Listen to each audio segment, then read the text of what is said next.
The poems we've chosen to talk about this week are all poems of the sea. And of course, the sea is tremendously important for people living in an island. It's said that there's no place in the United Kingdom which is further than 60 miles from the sea. So we're very much surrounded by the sea. And so it figures in a lot of poems and a lot of the metaphors that we use all the time in the language. And I've chosen a number of poems tonight which are by great poets, all of them. I'm going to start with quite a recent one by W.H. Auden, who I see from Wikipedia listed him as an American poet. I'm afraid this is not accurate, like a lot of things on Wikipedia. He was an English poet who did very briefly after during the Second War go to America, but he spent nearly all his life in England and actually died in Switzerland. But he published in his early poetry, he published a lot of poems which have a beautiful melody. He had a very good ear. And this poem is just a sort of celebration of the sound of the sea, the sound of the tide, and of the visual impact of the sea. And he used it as a title poem for both the English edition, which had the title Look Stranger, which he didn't like as much, and then the American edition in 1937 had the title that he preferred, On This Island. So I'm going to read the title poem, On This Island. Look, stranger, on this island now, the leaping light for your delight discovers. Stand stable here and silent be, that through the channels of the ear may wander like a river, the swaying sound of the sea.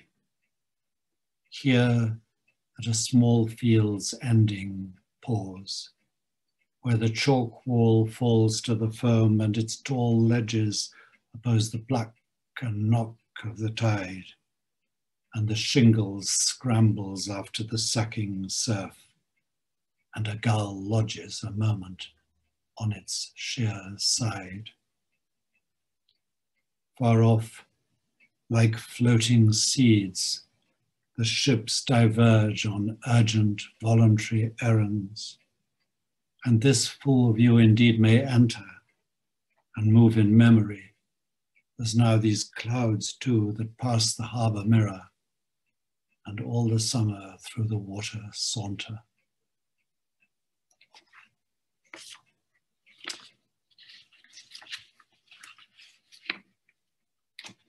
And the second poem is by someone who was born in America, T.S. Eliot, and in St. Louis, Missouri, and came to England in the early 20th century, married, settled here, and eventually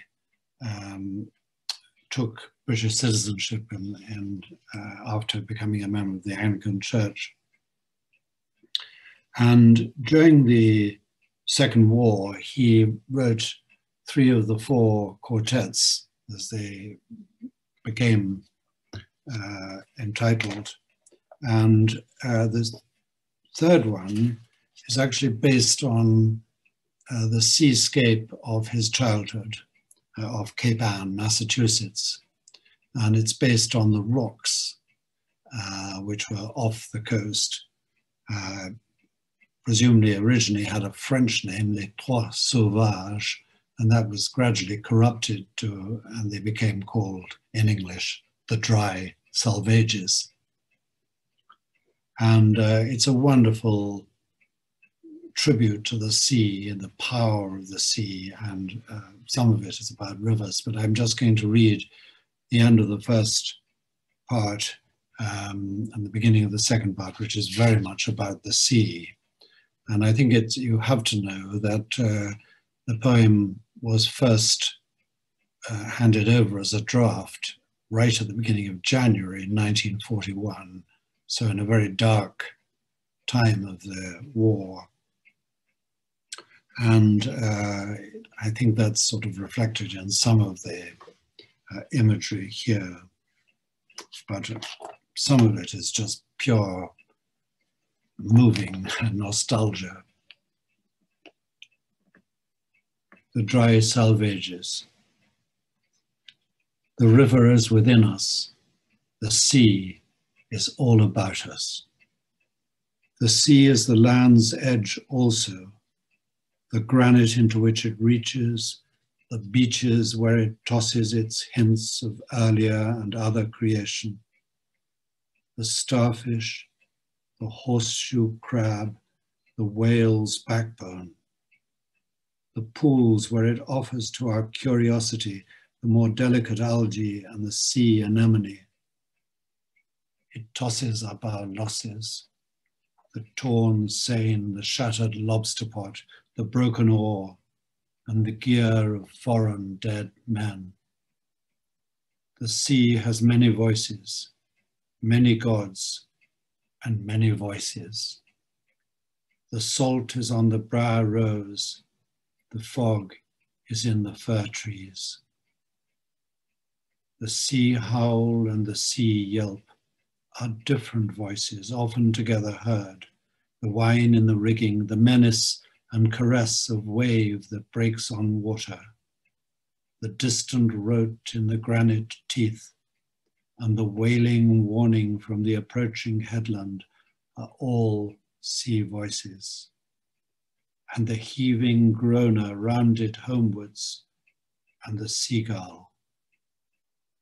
And under the oppression of the silent fog, the tolling bell measures time, not our time, rung by the unhurried groundswell, a time older than the time of chronometers, older than time counted by anxious, worried women lying awake, calculating the future, trying to unweave, unwind, unravel, and piece together the past and the future between midnight and dawn, when the past is all deception, the future futureless, before the morning watch, when time stops and time is never ending, and the groundswell that is and was from the beginning clangs the bell.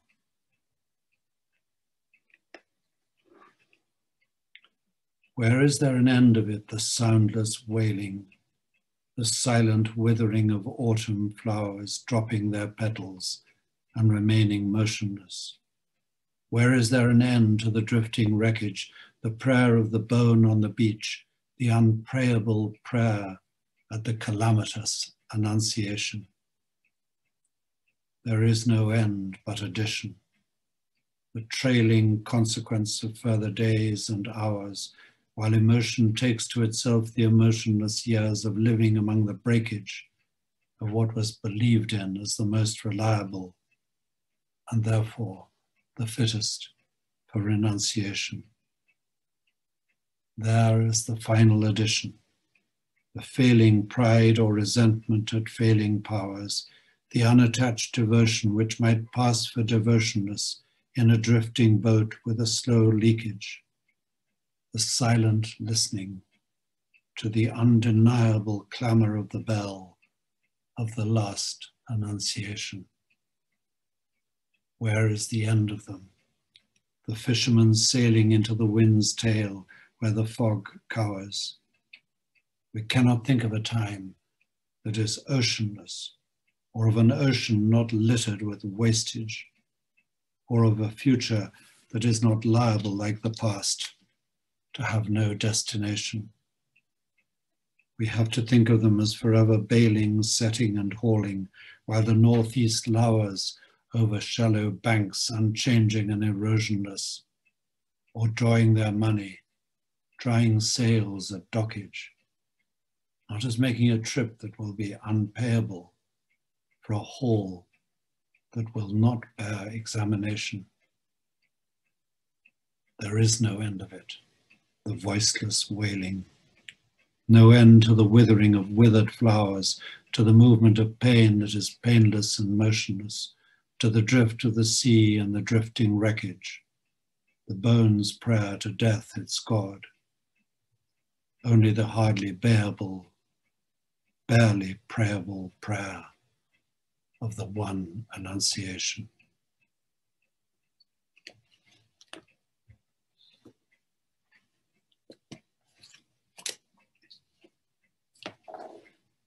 Well, the third poem I'm going to read is one of the greatest poems of the 19th century.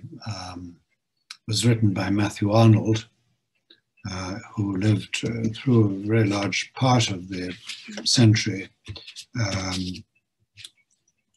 and between 1822 and 1888.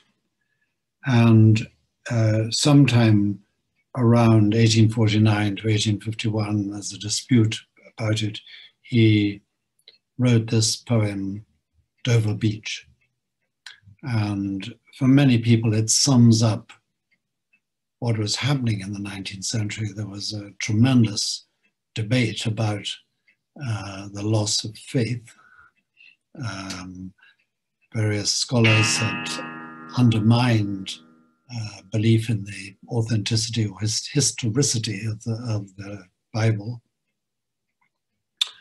Renan, one of them, Feuerbach, and people were seeing the decline in religious belief and wondering what was going to happen. And it's, this was 150 years ago, and Arnold was one of the central thinkers, and was particularly interesting for those of us who are literary scholars, in that he saw poetry as being one of the places where religious belief survived. And he actually said the strongest part of our religion today is its unconscious poetry. I was very interested in that. So the poem, in a way, describes very movingly the receding tide of belief, but it starts as if it's just a poem describing a shore and the channel across from Dover, always the main port in England. It was right the way through the end of the Middle Ages, 16th century. It's only 22 miles across the channel at that point. And he's looking over the channel at France. And it's a view that, again, figures in a lot of Second World War memories. And of course, there's some of the famous songs about Vera Lynn and so on. We'll meet again. But this is a very profound poem, and I think it's, as I say, it starts very gently, just describing, and then suddenly you find you're dealing with these huge themes. Dover Beach. The sea is calm tonight. The tide is full. The moon lies fair upon the straits. On the French coast, the light gleams and is gone. The cliffs of England stand glimmering and vast out in the tranquil bay. Come to the window. Sweet is the night air. Only from the long line of spray where the sea meets the moon-blanched land, listen. You hear the grating roar of pebbles, which the waves draw back and fling at their return up the high strand, begin and cease, and then again begin with tremulous cadence slow, and bring the eternal note of sadness in. Sophocles, long ago, heard it on the Aegean, and it brought into his mind the turbid ebb and flow of human misery. We find also in the sound a thought, hearing it by this distant northern sea. The sea of faith was once, too, at the full, and round earth's shore lay like the folds of a bright girdle furled. But now I only hear its melancholy, long withdrawing roar, retreating to the breath of the night wind, down the vast edges drear and naked shingles of the world. Ah, love, let us be true to one another, for the world which seems to lie before us like a land of dreams, so various, so beautiful, so new, hath really neither joy nor love, nor light, nor certitude, nor peace, nor help for pain. And we are here as on a darkling plain, swept with confused alarms of struggle and flight, where ignorant armies clash by night.